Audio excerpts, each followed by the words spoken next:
గొంతు విప్పండి, గొంతు విప్పేవాడితో కలవండి, సంఘటితంగా పోరాడండి, సాధించండి శాంతియుతంగా. అంతేగాని దేశం అల్లగాడైపోయింది, నేను ఒక్కడినే మంచివాడిని, అందరూ చెడ్డోళ్ళు, ఇది చాలా మూర్ఖుల ఆలోచన. సార్ రాష్ట్ర విభజన నేపథ్యం 2014లో అప్పుడున్న పరిస్థితుల్లో ఒకే చంద్రబాబు నాయుడు గారు సీనియరు, లోటు బడ్జెట్లో ఉన్న రాష్ట్రం, ఆయనకు ఒక అవకాశం ఇద్దామని ఇచ్చారు. 2019కి వచ్చేసరికల్లా 151 సీట్లతో జగన్మోహన్ రెడ్డి గారికి అధికారం ఇచ్చారు. కట్ చేస్తే 2019కి వచ్చేసరికి 164 సీట్లతోటి పొత్తు పార్టీకి ఇవ్వడం. అంటే ఆంధ్రప్రదేశ్ రాజకీయ ముఖ చిత్రాన్ని మీరు అబ్జర్వ్ చేసిన అంశాలు ఏంటంటే ఇంత పెద్ద మ్యాండేటరీ. దానికి వెళ్ళొచ్చు, ఎన్నిక కారణం అన్ని కారణం చెప్పచ్చు, కానీ మౌలికంగా నేను ఇందాక చెప్పాను, ప్రజల్లో అసంతృప్తి పెళ్ళిబుకుతున్నది, వాలటిలిటీ అంటాం. పూర్వకాలం ఏదో 190 మంది ఈ పార్టీ అంటే ఈ పార్టీ, ఆ పార్టీ అంటే ఆ పార్టీ అంకితంగా ఉండేవాళ్ళు. అలా కాదు ఇప్పుడు. ఈవేళ ప్రజల్లో ఆకాంక్షలు, ఆశలు పెరుగుతున్నాయి. ఒకప్పుడు ఏమిటంటే మనకి టీవీ పెద్దగా ఉండేది కాదు. టీవీ ఎప్పుడు వచ్చింది? ఈ మధ్యకాలంలో వచ్చింది, 20 ఏళ్ళ క్రితం వచ్చింది. అందుకని టీవీ కూడా లేదు అసలు. మరి ఇంటర్నెట్, సోషల్ మీడియా అనేది అసలు పేరు కూడా తెలియదు మనకి. ఈవేళ దేశంలో 100 కోట్ల టెలిఫోన్లు ఉన్నాయి, మొబైల్ ఫోన్లు. ప్రపంచం అంతా ఏం జరుగుతుందో చిట్టుకుమంటే సామాన్యుడికి, సంపన్నుడికి అర్థమవుతుంది. చదువు లేకపోవచ్చు, కానీ కంప్యూటర్ మాత్రం వాడగలుగుతున్నారు, మొబైల్ వాడగలుగుతున్నారు, వాట్సాప్ వాడగలుగుతున్నారు, ఫేస్బుక్ మరొకటి వాడగలుగుతున్నారు. కానీ ప్రపంచంలో ఏం జరుగుతుందో సినిమాల వల్ల కానీ, టీవీల వల్ల కానీ, సోషల్ మీడియా వల్ల కానీ వాళ్ళు కనిపిస్తుంది. మా జీవితాల్లో అది జరగట్లేదని కూడా కనిపిస్తుంది.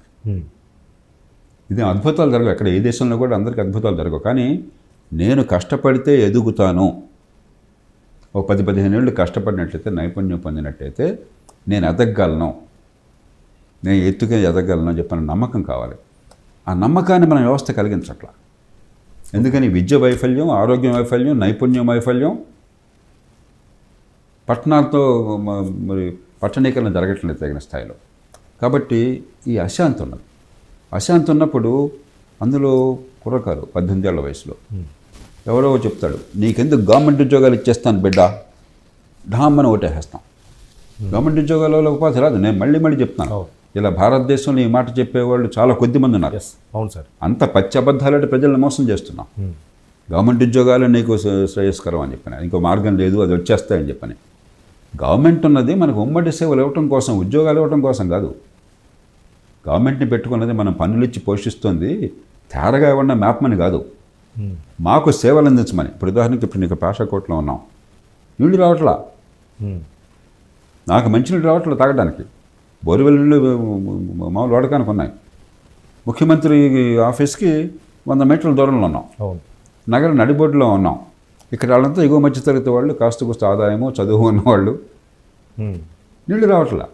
చిన్న విషయం ఇది. అవును సార్. 21వ శతాబ్దంలో ఇలాంటి చోట్ల 2-3 రోజుల నుంచి నీళ్లు రావటం లేదు అన్నది మనం మామూలు అనుకుంటున్నాం. ప్రపంచంలో అక్కడ ఇది మామూలు కాదు. ఇది ప్రభుత్వాలను ఎన్నుకున్నది ఈ పని చేయడం కోసం. నీళ్లు మనం సొంతంగా చేసుకోలేం. పోనీ ఇక్కడ ఏదో బోర్వెల్ పడిన అదృష్టం కొద్దీ భూమిలో నీళ్ళు ఉన్నాయి కాబట్టి మాకు వాడుకోవడం నీళ్ళు వస్తున్నాయి. అది లేకపోతే అసలు మిగతా చోట్ల స్నానం చేయడం కూడా అవకాశం లేదు, చేతులు కడుక్కునే అవకాశం కూడా లేదు. మరి మంచినీళ్ళు నీళ్ళు తాగలేం కదా, మంచినీళ్ళు శుద్ధి చేసిన నీళ్ళు కదా వచ్చేది.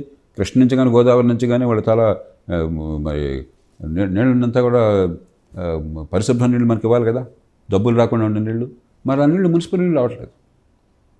కాబట్టి ఉమ్మడి సౌకర్యాలు, రోడ్లు ఎట్లా ఉన్నాయి, ట్రాఫిక్ ఎట్లా ఉన్నది, వర్షం వస్తే వరద వచ్చేస్తుంది. మనకు వర్షాకాలం ఇది, వర్షం లేకపోతే ఎండకు భరించలేక చచ్చిపోయాం మనం.